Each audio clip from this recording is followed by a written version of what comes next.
Jesus is the ultimate incompetent boss's son.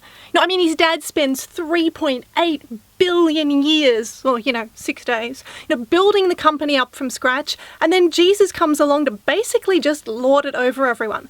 And he never lets you forget that he's the boss's son, even insisting on being called the Son of God. And he pretends that he's your friend and so compassionate, while all the time reminding you of the power that he wields, saying things like, love thy neighbour, be kind to one another, now do as I say or I'll send you to hell. Just kidding. Well, not really. He starts a gang and won't go anywhere without them. He spends most of his life just wandering around doing nothing well into his 30s. When you can no longer be called a hippie, you are just unemployed. He throws lavish parties where he shows off by turning water into wine and walking on water. He gets involved with a prostitute and then he dies in some weird ritualistic way that makes the front headlines and is such a huge scandal that it's still being talked about 2,000 years later.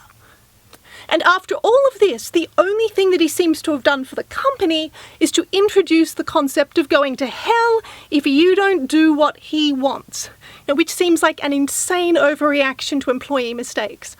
And he even messes this up by going and dying for our sins, which means we can now all sin as much as we want with absolutely no fear of retribution, making the entire hell project redundant and a complete waste of company time and money.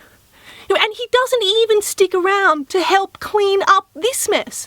Instead he suddenly appears after taking an unauthorised 3-day weekend, says oops, and then heads up to heaven to go back to live with his dad.